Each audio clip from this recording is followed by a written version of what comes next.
From Wish TV and the All Indiana Podcast Network, this is the News 8 Daily 8 Podcast, a Wish TV News 8 update.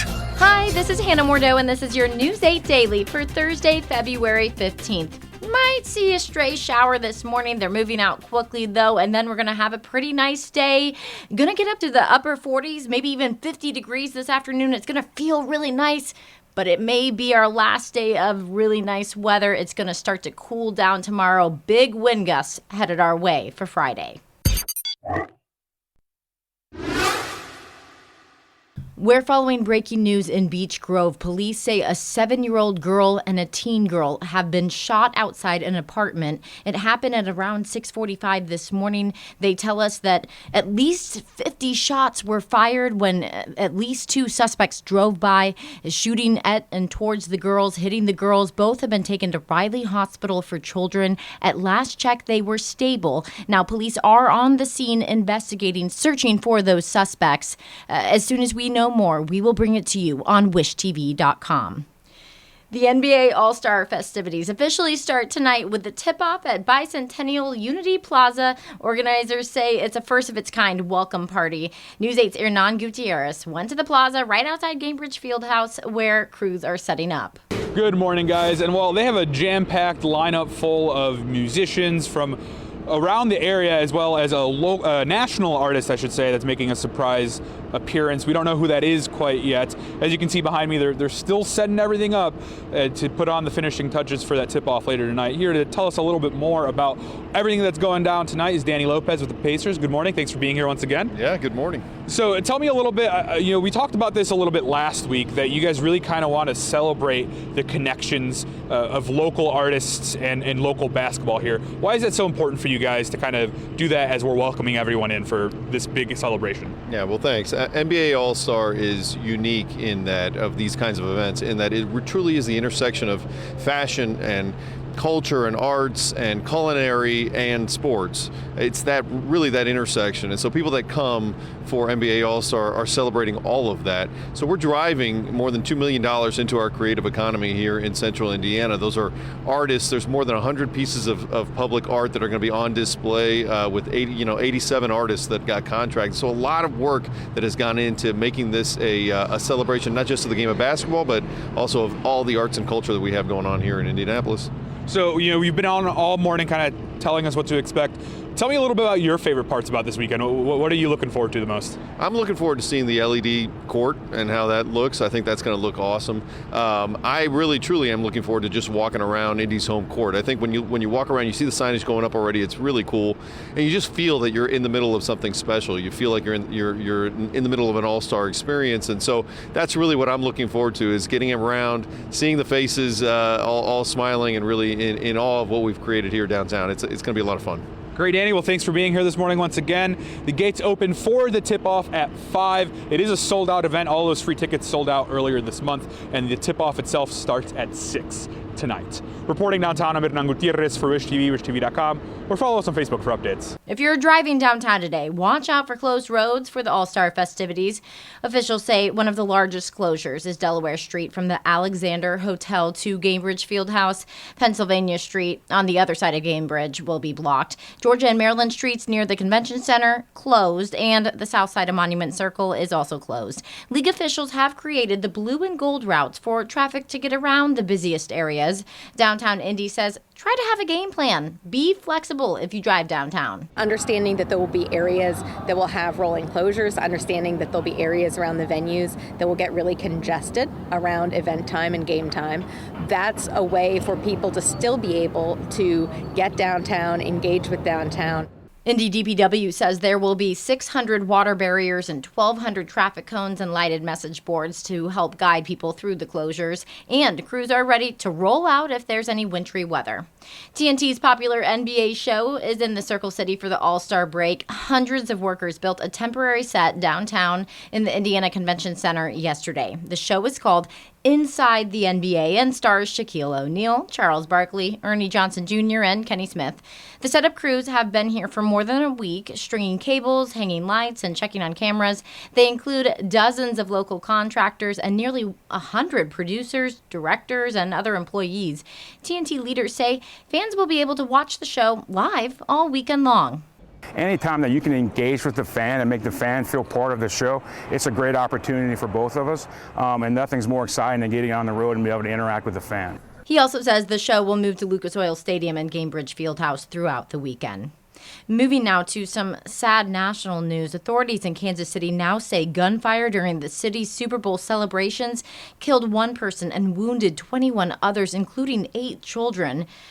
Outside of Union Station, you can see video of people in the seconds that followed the shots as fans scramble looking for safety.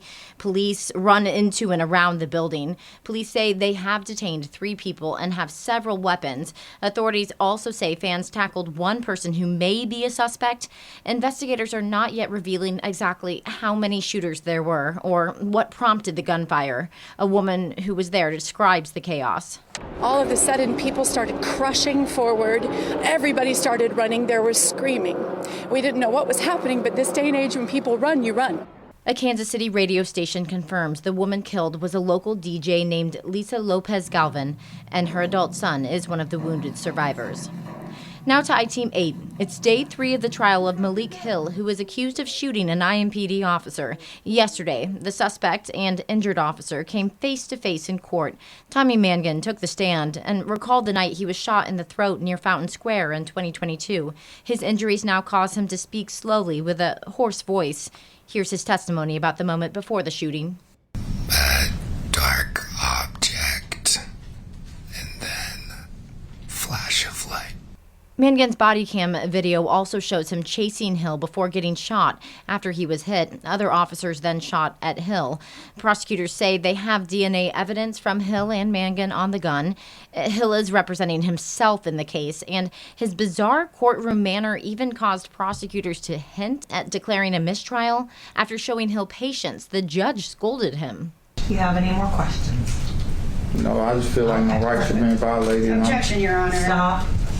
At this time, we move to strike and ask the jury be admonished. The trial started at 8:30 this morning. It is expected to wrap up by the end of this week. Staying with I-Team 8 and the trial of a man accused of killing IMPD officer Breanne Leith. Elias Dorsey's defense team will start their case in the murder trial today. The prosecution rested and the other victim testified yesterday. Aisha Brown said on the stand that she and Dorsey were both smoking marijuana before a domestic dispute. Leith and other officers were called to the scene, knocked on the door without announcing they were police, and then investigators say Dorsey started shooting, killing Leith. Brown then opened the door and tried to get away and was shot in the leg and back. Prosecutors say Brown called 911 twice, once before the shooting and after. Then Dorsey took the phone from her. That 911 call was played in court. Officer, I'm coming outside right now. Okay, come call Please do not kill me. Okay, hold on. Do you have a gun, sir? Look, I'm putting it out right now. Yeah, put it down, and keep your hands up, and do everything that the guys out there say, okay? Dorsey's defense team claims he has been having mental health issues for more than a year, but he has not been officially diagnosed. A family is now suing the Clark Pleasant Community Schools for wrongful death after a 15-year-old student drowned in a school pool. Elena Dildine died at Whiteland High School last May. The coroner says she had a seizure in the pool, which led her to drown. The family says that staff did not notice her missing or her body in the water for almost an hour. The federal lawsuit also names the superintendent, a PE teacher, and a lifeguard on duty. Wish TV is your education station. Indiana lawmakers approve a landmark literacy bill despite concerns from educators and parents. The sticking point is that the law would hold third graders back if they fail the state's reading proficiency test 3 times.